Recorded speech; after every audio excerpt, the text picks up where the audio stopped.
Samantha Pointer. I am the technology organizing guru at Get It Together. Hey Valerie, how are you doing? Thanks for joining. And my mom's in the house on Facebook Live. Oh, so silly. And I help entrepreneurs and small business owners to become tech savvy and digitally organized. So today I titled the scope in the Facebook Live as "What are you procrastinating on?" And I just kind of want some feedback from everyone. Is there anything that you are procrastinating on right now? I'll go first. All this week I've been in a mad scramble to finish my ebook on pushing past procrastination.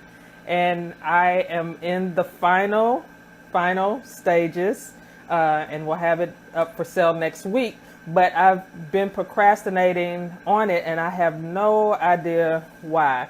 But Valerie has been pushing me to get it done. And actually, I had a 12:30 deadline to get my edits so she could look it over one more time for me. But of course, I missed that deadline. But I will have it to her by the end of this day. But I've been procrastinating on the book in general for at least 3 or 4 years, which is crazy. A book about procrastination that I've been procrastinating on it so long, but I guess I had to deep dive into the subject. So it is a struggle for me, and just everyday things like that. Everyday things like that can become a struggle for people when you are procrastinating on stuff that you know you need to get done, and stuff that could help your business, that can help your life. So I just kind of want to hear from everyone. What type of things do you find yourself procrastinating on? Are you a procrastinator like I am? Or if you're not, how do you stay on top of things? So just chime in on Periscope or Facebook Live, some of the things that you find yourself procrastinating on. And I had an example today of a client who just called me because she has an opportunity to work with a major brand, but her everything pertaining to my business, I help everyone else with theirs. Yes. I get that a lot. I tend to indulge my clients' work and regulate right. Now, I fall in that a lot. When I found, when I would schedule my task out, I found that I was putting my clients and everybody else before me and really wasn't scheduling and running my business. And I think as business owners, that is that's very easy to do, because of course we want to help our clients. We want to do our best work for them and give them 110%. But we also need to make sure that we're putting our own business on our own schedules and actually making that the priority. When they say put down your 3 tasks of the day, your most important task, I found I was making the mistake by putting my clients' work I had to do for clients on those 3 tasks. But in actuality, I needed to put my business stuff as needing to get done on those 3 major tasks for the day. Right, meeting our own deadlines.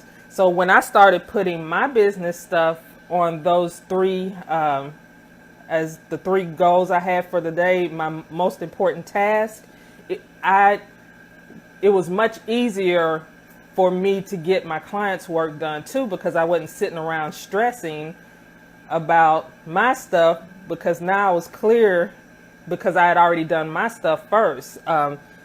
You might need to have a certain day where you only do your things. Like Mondays are admin day. I don't do any client work on Mondays. I take care of my business stuff. So that might work better for you starting out, so you don't procrastinate on your own things, especially as business owners. That's easy to do. Any other ways you might be procrastinating? Thanks for the hearts on Periscope.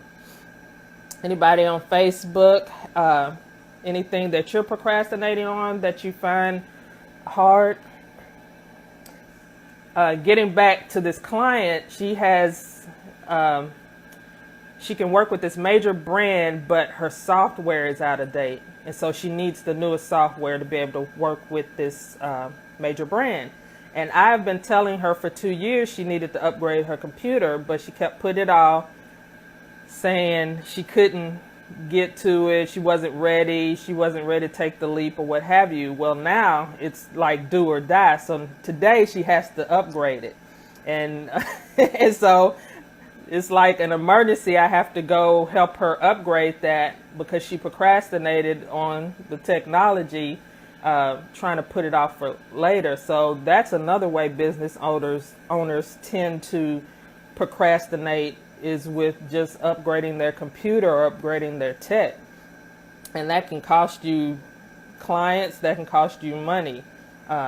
So that was one example today. It seems like, yes, there is an extra cost in the emergency trip. And that's another thing. You can save money when somebody suggests that you do something and you take action. It saves you money, because when you wait till it's a emergency, that can cost you more money. Oh, Valerie said we procrastinate on self-care. That's a big one too. I don't think it was until this year when I really started taking self-care and how important it was into consideration, and started scheduling more time to take care of me. And again, we're so busy taking care of other people's needs. If you have kids, taking care of your kids. If you're married, taking care of your spouse. We kind of put ourselves on the back burner. But self-care is super important, especially if you're a business owner, for you to show up in your business and be the best person you can be. So you definitely don't want to procrastinate on self-care, even if it's just one or two things you do for yourself. One or two things you do for yourself a month. Don't procrastinate on your self-care. Don't procrastinate on your health either, because you can't show up and be your best in your business if you're not healthy, if you're not taking care of yourself, if you're not making your health a priority. So self-care is super important, whether it's pedicures, manicures, massages, taking yourself to dinner, going on a weekend retreat with yourself, by yourself. A bath, yes. Spa day, bubble bath. Any of those are great for self-care. And, and it's easy to do, but you have to, again, put it on your schedule. Yes, Valerie. With Miss Elmira, who has the magic hands. So, self-care is super important and something you should not procrastinate on. Anything else that you might be procrastinating on? So I'm going to be finishing up, and I am not going to be procrastinating anymore on this book about procrastination. In this book, I'm going to be sharing how I overcame some of my procrastination tendencies, and kind of some things that I came up with to help me, because it is a yes for sale next week.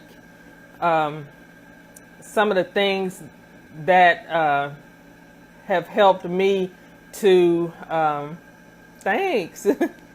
help me to overcome it, because procrastination to me is a lifelong thing, just like trying to get organized and anything else, it's a lifelong journey. It's not a one-shot deal and then you're cured for the rest of your life. You're going to constantly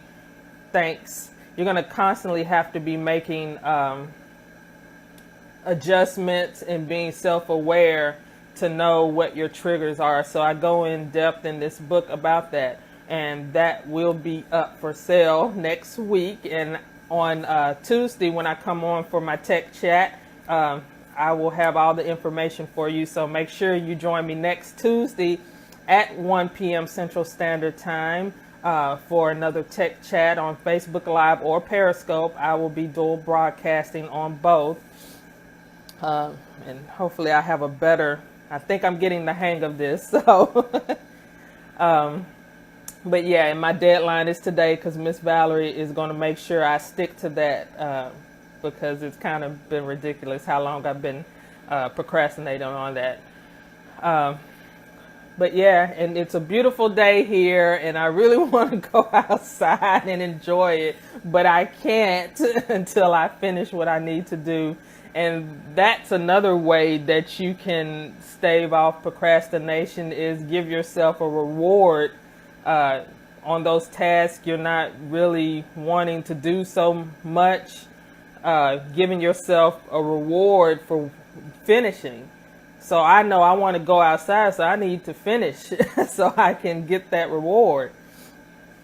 So rewarding yourself is another way to push past procrastination. Anything else before I wrap this up? Yes, an accountability partner is key for pushing past procrastination. I have several, but my main one is Valerie, and she checks in with me daily. And we check in with each other to make sure that we are both staying on top of our schedules and what we said we were going to do for that day, and making sure we get it completed.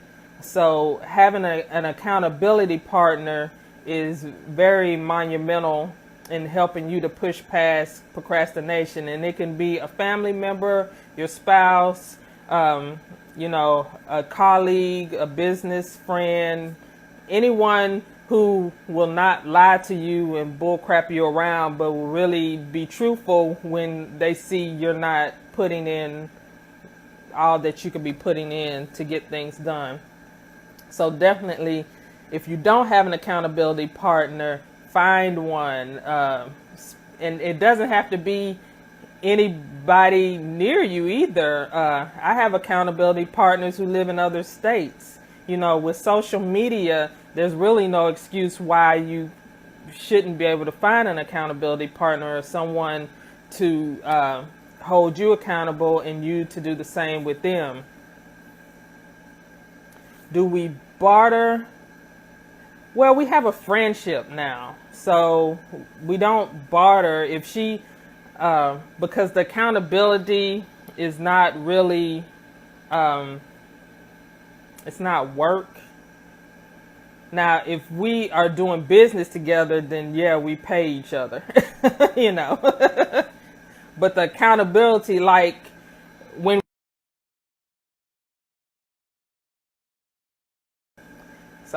everybody who went to the Epic conference, I try to check in with you all to see what you're up to, because I still remember some of the things you said you wanted to do, especially you, Deidre. How are things coming with Jay? How are things coming with the things you said you wanted to launch? So that's the type of accountability I try to give to people, especially if I know you have a goal you're trying to reach and things you're trying to do.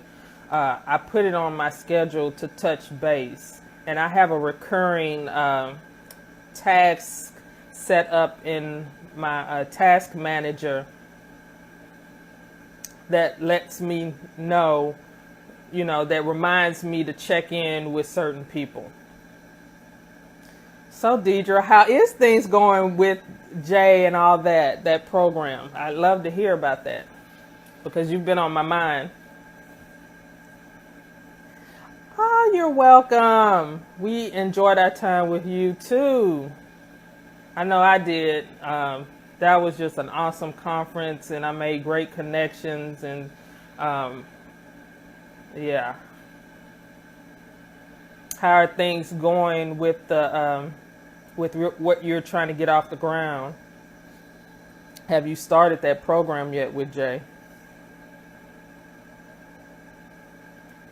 I was so afraid, but to have you guys to be so down to earth was helpful. Yes, I did not want you to tap out.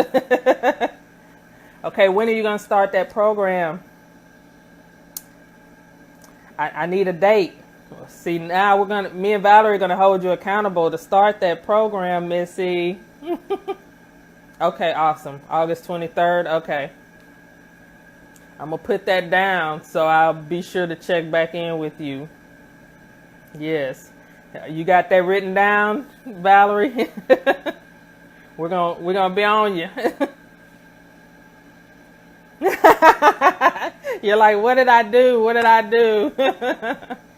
Yes. Because we got to help each other to succeed. I want to see everybody that I've come into contact with, I want to see them win. There's no reason we can't be at a different place next year than we are now.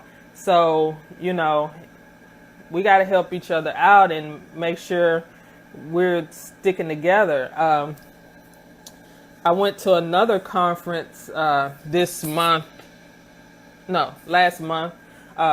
for my organizing conference. You're welcome. For my organizing conference, and I was riding down with a group of organizers, and we formed an accountability group amongst each other from stuff we took back from the conference. We made action steps of what we were going to do in our business next, and we're actually meeting in 2 weeks to hold each other accountable to say, hey, where are you on your list of things you said you were wanting to do? So accountability can pop up anywhere to help us not procrastinate, especially when you go to conferences as a business owner.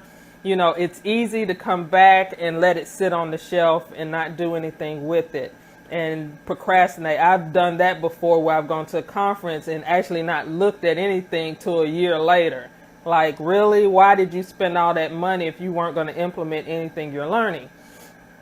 So, but having an accountability partner to make sure you execute on the actions you put down is a great way to stave off that procrastination. Okay, well, I have stuff I have to finish. That book, I have to get it over to Valerie today. I thank you all for joining me again. I am Samantha Pointer. I'm the technology organizing guru at Get It Together. You can find me online at Organizingguru.com. I'm on all social media platforms as either Samantha Pointer or Organizing Guru. Next week on Tuesday at 1 p.m., I will be back. We'll be talking about another piece of technology to help you get organized in your business. And I will be sharing with you my new book.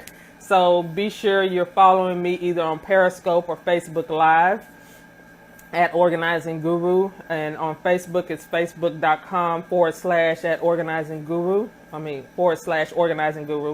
Make sure you're following me and don't miss that. I come on every Tuesday and Friday at 1 p.m. Central Standard Time, and I share all things about technology, apps. Thanks so much. Technology, apps, software to get you organized, systems and tools to get you organized in your business. And I also share about how to not be afraid of technology and to embrace it so you can be more productive in your business and to add to the bottom line in your business so you can make more money, because we all want to make more money in our business. And if you're disorganized and don't have systems in place, it's kind of hard to make the kind of money you could be making. So be sure you join me Tuesdays and Fridays at 1 p.m. I'm at Organizingguru.com. And I will also be sharing next week my new 4-week program coming up called Blueprint for Success, pushing past Technology Fear. It is a 4-week program where I'm going to walk you through the systems that you need to have in your business, and we're going to put pen to paper, and you'll have the support you need, and you will not be overwhelmed anymore about everything that is available out there. So you'll hear more about that next week. Again, I'm Samantha Pointer. Thanks for joining me. Hey, Michaela. I'm wrapping up, but be sure to join me next week, Tuesday, 1 p.m. Central Standard Time, and Friday, 1 p.m. Central Standard Time. I hope you all have a great Friday and a safe weekend. And I'm going to go finish editing this book so I can get it over to Valerie so I can get it up on my website. See y'all then. Thank you. Bye.